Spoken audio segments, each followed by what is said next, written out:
Hello students, welcome to class 8th and today we are starting the suppression of the revolt. आज हम बात करेंगे suppression of revolt के बारे में।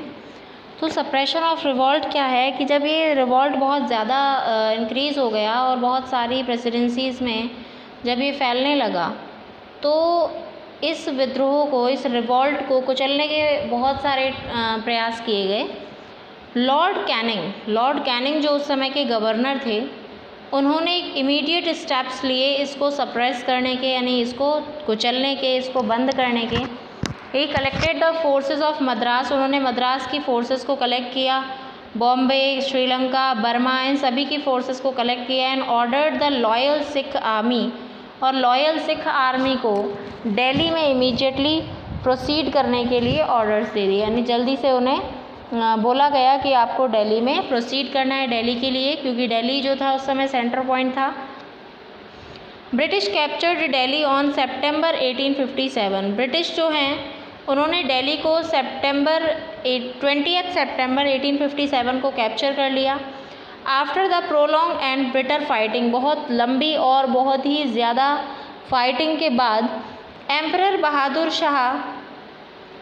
बहादुर Shah was taken prisoner, Bahadur Shah Zafar जो थे उनको प्रिजन में लिया जाने लगा। And after a lengthy trial, और बहुत ही लंबे ट्रायल के बाद was found guilty of rebellion, बहुत लंबे ट्रायल के बाद उन्होंने अपना ये जो गिल्टी है इसको स्वीकार किया कि मैं ही रिस्पॉन्सिबल हूँ इस रिबेलियन का।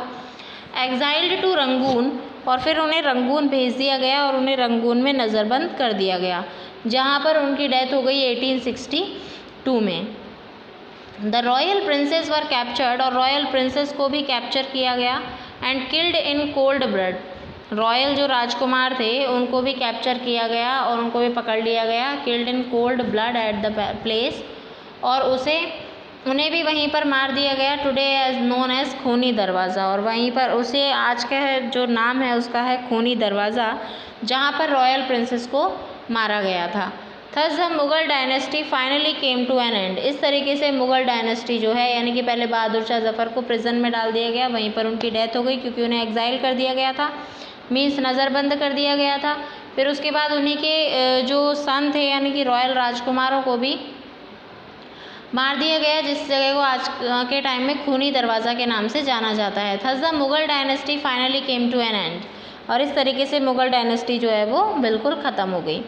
डेस्पाइट लूजिंग दिल्ली को हारने के बावजूद भी जो रिबेल सोल्जर्स थे उन्होंने अपनी फ़ाइट जारी रखी, कि दिल्ली में वो हार गए थे उसके बाद भी उन्होंने अपनी फ़ाइट को जारी रखा। But the British now had the upper land, लेकिन ब्रिटिश के पास अब अपर लैंड थी।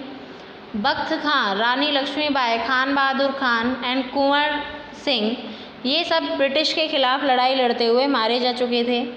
नाना साहिब, यानी जितने भी इम्पोर्टेंट लीडर्स थे वो सभी मारे जा चुके थे ब्रिटिश से लड़ाई करते हुए।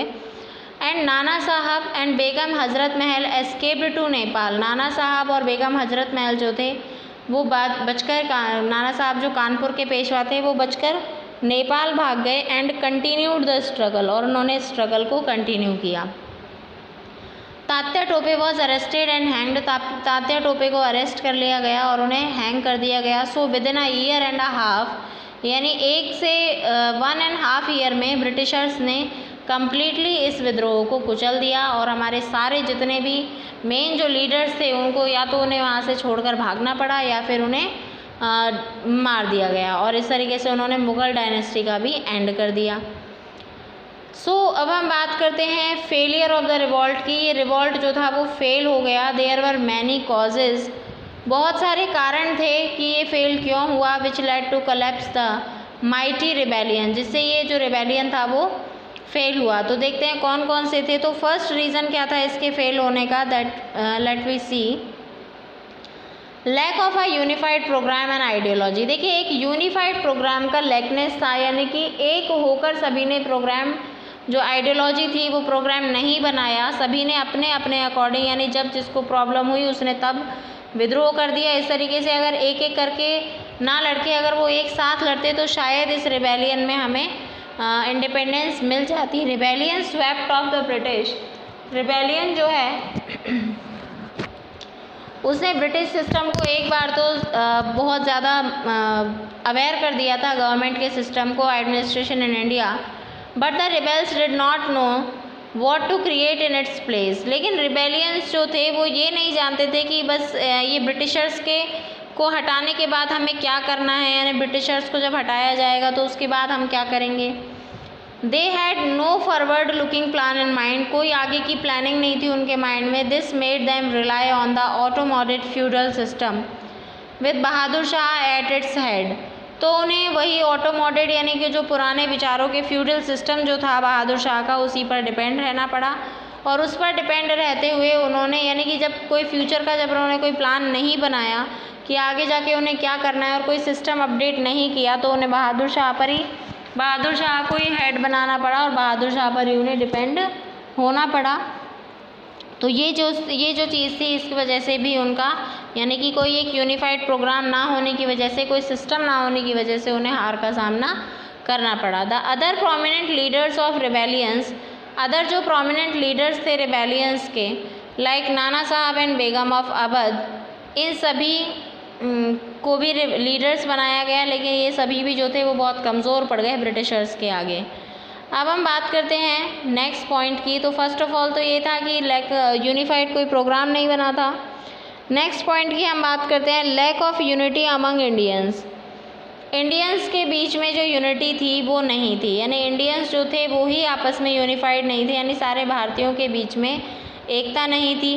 As mentioned above, no broad based unity among the, जैसा कि पता है लगा हमें कि पीपल जो थे वो इंडियन पीपल जो थे वो एक साथ इमर्ज नहीं हुए। सिपाहियों ने बंगाल आर्मी में अलग से रिवॉल्ट किया, कुछ सोल्जर्स जो थे पंजाब में अलग किया। अगर ये सभी अलग अलग ना करके रिबेलियन जो थे वो अगर एक साथ करते तो शायद रिवॉल्ट का जो रिज़ल्ट होता वो कुछ अलग ही होता। Similarly there were no accompanying rebellion in most of the eastern state and southern India. Eastern state और सदर्न इंडिया में कोई भी कंपनी नहीं थी। The Sikh also did not support the rebel, Sikh लोगों ने भी जो रिवॉल्ट है उसको सपोर्ट नहीं किया, क्योंकि सिख लोग जो थे वो तो ब्रिटिशर्स के ही बहुत ज़्यादा वफादार बने रहे। All these group had there reason, सभी के अपने अपने रीज़न थे कि वो possibility of revival of Mughal authority, Mughal authority ने सिख के अंदर एक फियर क्रिएट कर रखा था। Who had faced so much operation of at the hands of the Mughal, क्योंकि सिख लोग जो थे वो सभी मुग़ल्स के द्वारा बहुत ज़्यादा परेशान हो रखे थे। और उस समय मुग़ल जो किंग था, मुग़ल सम्राट जो था, उसी को लीडर बनाया गया था इस रिवॉल्ट का। तो सिख जो थे वो मुग़लों का साथ देने के लिए बिल्कुल भी तैयार नहीं थे, इस वजह से सिखों ने ब्रिटिशर्स का साथ दिया बजाय इंडियंस के। राजपूत चीफ्टेंस जो थे राजस्थान में जैसे और निज़ाम जो थे हैदराबाद में, वो उनको मराठास ने इतना ज़्यादा परेशान किया था कि उन लोगों ने भी इंडियंस का साथ देने से मना कर दिया, और वो ये नहीं चाहते थे कि मराठास जो हैं वो दोबारा से पावर में आएँ। Besides this there were some element of the peasantry, इसके अलावा कुछ एलिमेंट्स होते थे पीजेंट्री में that had profited from the British rule, जिससे प्रॉफिटेड किया जाता था ब्रिटिश रूल से। They supported the British during the revolt, उन्होंने इसी वजह से, क्योंकि उस समय किसान वगैरह जो थे कुछ उन्होंने किसानों ने ब्रिटिशर्स से बहुत ज़्यादा फ़ायदा भी उठाया था, कुछ प्रॉफिट अगर उन्हें हुआ तो इस वजह से उन्होंने ब्रिटिशर्स का साथ दिया। ज़मींदार जो थे बंगाल प्रेसिडेंसी के, उन्होंने भी ब्रिटिशर्स का साथ दिया। Had all the reasons to support them, और उन सभी के पास इनको सपोर्ट करने के काफ़ी रीजन्स थे।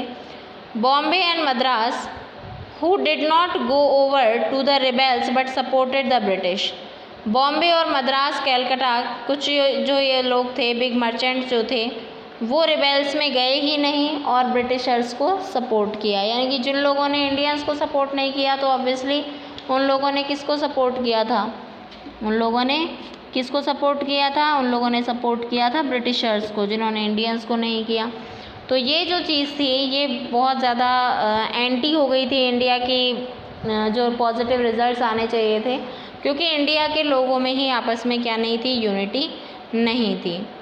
नेक्स्ट हम बात करते हैं lack of support from the educated Indians. देखिए इंडिया में बहुत सारे लोग जो थे वो एजुकेटेड थे, लेकिन इंडिया के एजुकेटेड लोगों ने इंडियंस का साथ नहीं दिया। जबकि इंडिया के एजुकेटेड लोग जो थे वो ब्रिटिशर्स से अच्छे से लोहा ले सकते थे, लेकिन ऐसा नहीं हुआ।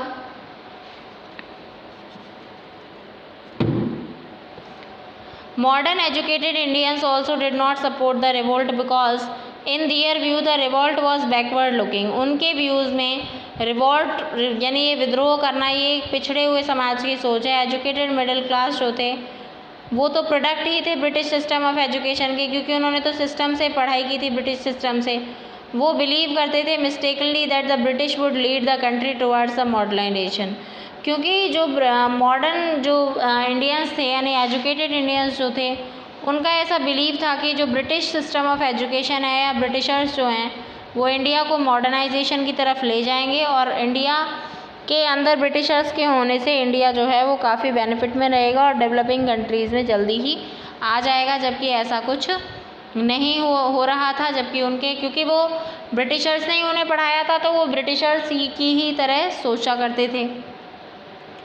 डिसयूनिटी अमंग द लीडर्स के बीच में जो डिसयूनिटी थी, the main problem however was the lack of unity in the rank of rebels में मेन प्रॉब्लम ये थी कि लीडर्स के बीच में भी डिसयूनिटी थी। लीडर्स जो थे वो एक दूसरे से एग्री नहीं करते थे, लीडर्स सस्पिशियस और जेलस होते थे एक दूसरे से। प्रेटी क्वारल्स होती थी, बेगम ऑफ अवध जैसे क्वारल्ड विद मौलवी Ahmadullah, for example with Begum of Awadh जो थी अवध की बेगम, वो मौलवी अहमदुल्ला से काफ़ी टाइम बाद उन्होंने लड़ाई की।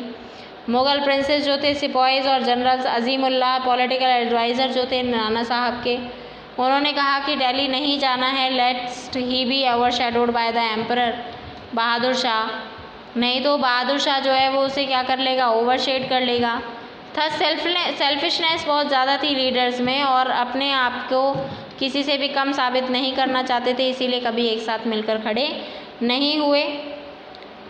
Military superiority of the British, military superiority थी जो ब्रिटिशर्स में वो नहीं थी। मिलिट्री सुपीरियरिटी जो थी ब्रिटिशर्स की वो बहुत ज़्यादा थी, यानी कि मिलिट्री मैन जो था यानी कि फ़ौज जो हम कह सकते हैं, सोल्जर्स सबसे ज़्यादा ब्रिटिशर्स के पास थे। इन दोनों में से, इंडियंस और ब्रिटिशर्स में से, was the British superiority in arms, the British imperialism at the height of its power the world over, the support by the British Indian princes and chiefs proved militarily too strong for rebels। Military के लिए बहुत ज़्यादा strong थे rebels, while the rebels were lacking in discipline। Rebels जो है वो discipline में बहुत लैकिंग थे, यानी डिसिप्लिन बिल्कुल भी नहीं था, सेंट्रल कमांड नहीं थी। ब्रिटिशर्स जो थे कंटिन्यू कांस्टेंट सप्लाई करते रहे डिसिप्लिन सोल्जर्स की, यानी ब्रिटिशर्स जो थे उसमें बहुत ज़्यादा डिसिप्लिन था, सोल्जर्स बड़े डिसिप्लिन में लड़ रहे थे, लेकिन इंडियन सोल्जर्स जो थे उनमें कोई भी डिसिप्लिन किसी भी प्रकार का नहीं था। Sheer courage supply of discipline soldiers, war material, money from the British, money war material ये सब कुछ बहुत अच्छे से सप्लाई हो रहा था। Could not win against a powerful, और कोई भी सिर्फ हिम्मत की वजह से अगर कोई जीत जाए तो उसमें थोड़ा सिस्टम भी होना चाहिए। And determined enemy who planned it's strategy skilfully, और उन्होंने एक एनिमी को डिटरमाइन किया जो कि प्लान करता अपनी स्ट्रेटजी को बहुत ही skilfully. Because of ill discipline की वजह से रिबेल्स जो थे उन्होंने बहुत सारे लोगों को खोया, मटीरियल्स को वेस्ट किया। British in every encounter, her encounter में मैनी सिपाहीज, यानी जितने उन्होंने ब्रिटिशर्स मारे उससे ज़्यादा हमारे इंडियंस को मौत के घाट उतार दिया गया। Many sipahis seeing that the British had an upper hand, British जो है वो अपर हैंड है, ब्रिटिश का हाथ ऊपर है, तो लेफ्ट ऑफ दियर विलेजेस, तो उन्होंने उनके लिए गांव छोड़ दिए। These were the main factors responsible for the failure of revolt, तो यही मेन फैक्टर्स थे जो कि फेलियर ऑफ रिवॉल्ट के लिए रिस्पॉन्सिबल थे, यानी कि इसी वजह से जो रिवॉल्ट था वो फेल हो गया। तो ये था हमारा रिवॉल्ट के फेलियर होने के कारण। अब आगे का जो हमारा नेक्स्ट टॉपिक है वो हम पढ़ेंगे नेक्स्ट वीडियो में। So thank you, have a nice day.